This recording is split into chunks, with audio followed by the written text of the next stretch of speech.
Jean-Jacques Debout, dont le nom est devenu une icône de la musique française avec des chansons immortelles comme Les Boutons Dorés et des comédies musicales pour enfants avec sa femme Chantal Goya, était un artiste qui a vécu sa vie pour l'art. Né le 9 mars 1940 à Paris, il a marqué les esprits par ses compositions pour Johnny Hallyday, Sylvie Vartan, Dalida et des comédies musicales comme Paul et Virginie.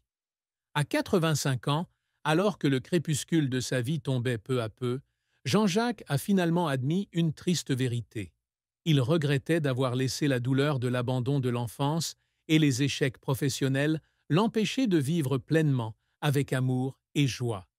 Cet aveu, partagé à travers des écrits autobiographiques et des moments privés avec Chantal Goya, révèle une personne sensible, toujours tiraillée entre les projecteurs et des blessures qui ne guérissent jamais. Cette reconnaissance n'a pas été facile à obtenir. Jean-Jacques, qui a toujours conservé l'image d'un artiste passionné et créatif, a passé la majeure partie de sa vie à cacher les recoins sombres de son âme. Il transforme souvent la douleur en mélodie et en histoire sur scène. Mais dans les moments de calme, il fait face à la vérité. Il a laissé les blessures du passé dominer sa vie. Dans une interview accordée à C'est à vous, en 2023, il déclarait « J'écris des chansons pour rendre les autres heureux, mais il y a des jours où je me demande si je suis vraiment heureux. » Cette confession, bien que brève, était la première fois qu'il reconnaissait publiquement qu'il regrettait de ne pas avoir affronté plus tôt les traumatismes de son enfance, ses échecs financiers et juridiques, et les moments où il avait choisi le silence plutôt que d'être honnête avec ses sentiments. Chantal Goya, sa compagne depuis plus de 58 ans, a révélé que lors des jours difficiles, Jean-Jacques lui avait dit un jour « J'aurais aimé être plus courageux, non seulement dans la musique, mais aussi dans l'amour de moi-même. » Cet aveu n'est pas seulement une confession personnelle, mais aussi un rappel que même les artistes les plus talentueux portent en eux des vides invisibles. La plus grande tristesse de Jean-Jacques Debout vient de son enfance tumultueuse, lorsque ses parents l'ont poussé hors de la vie familiale.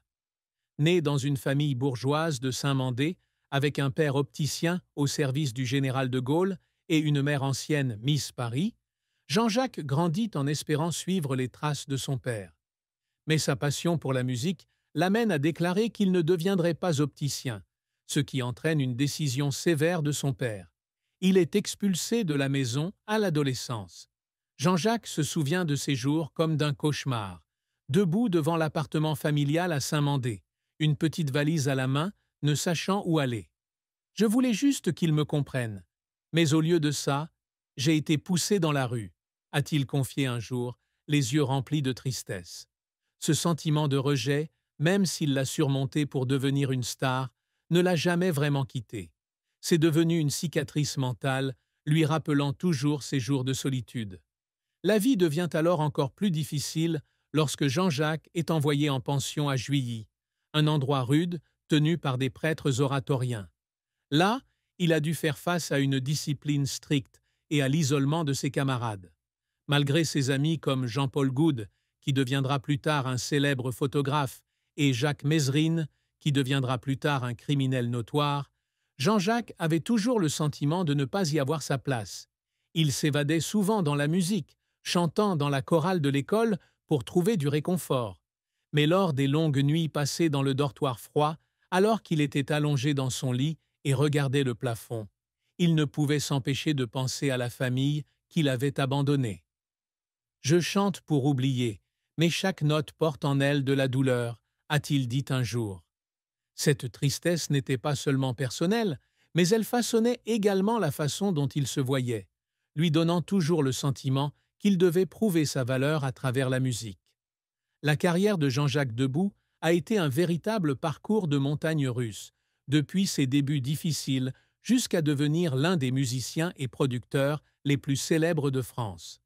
En 1957, à l'âge de 17 ans, il débute sa carrière au Théâtre des Capucines, aux côtés de Micheline Dax et Nicole Croisille dans Cocktail Sexy ou Folie Furieuse. Même s'il ne s'agissait que d'un petit rôle, l'expérience a déclenché sa passion pour le théâtre.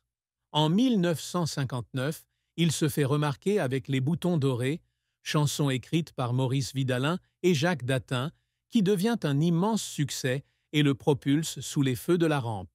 Charles Trenet, qui découvre son talent lors d'un concours de chant, lui présente Patachou, lui offrant ainsi l'opportunité de se produire dans de célèbres cabarets parisiens.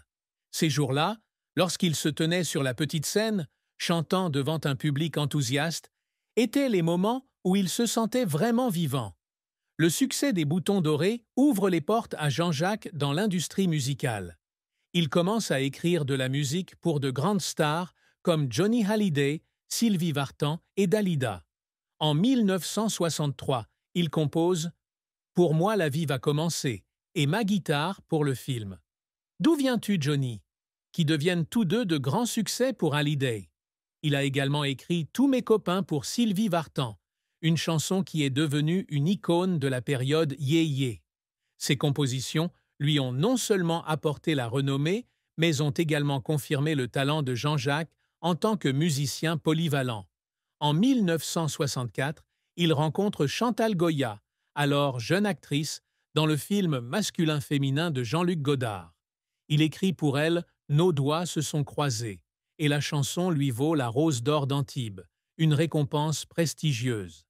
La relation avec Chantal n'était pas seulement de l'amour, mais aussi une collaboration artistique, puisque les deux ont créé des comédies musicales pour enfants, telles que La forêt magique et Le soulier qui vole, qui ont captivé des millions de spectateurs.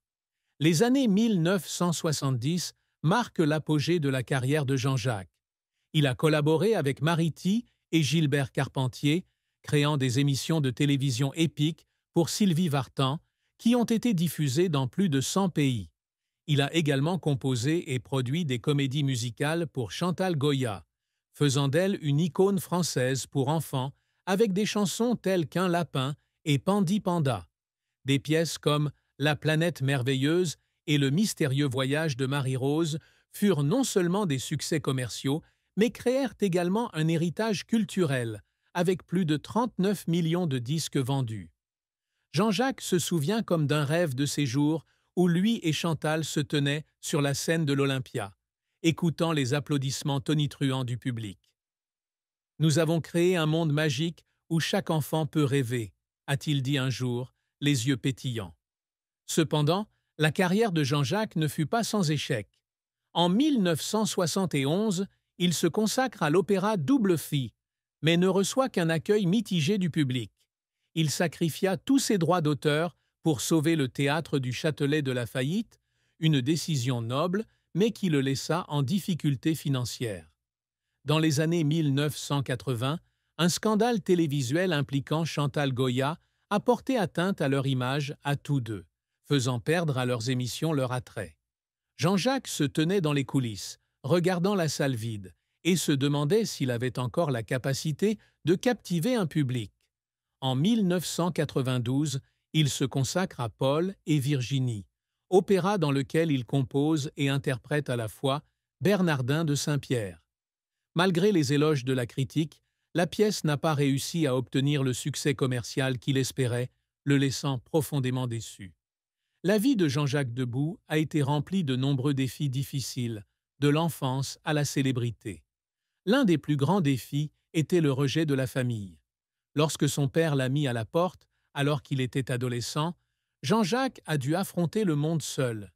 Il a vécu une vie vagabonde à Paris, faisant de petits boulots pour gagner sa vie, allant de la vente de journaux au travail de garçon de cabaret. Il y avait des nuits où il dormait sur un banc à Montmartre, regardant le ciel et se demandant s'il pourrait y arriver.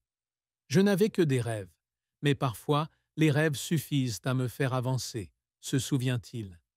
Ces jours-là ont tempéré sa volonté, mais ont également laissé des cicatrices mentales, le faisant se sentir en insécurité, même après son succès. Le service militaire était un autre défi.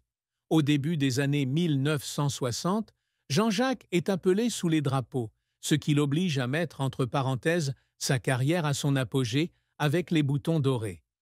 Les 2 années passées dans l'armée furent une période difficile, durant laquelle il se sentit coupé du monde musical qu'il aimait.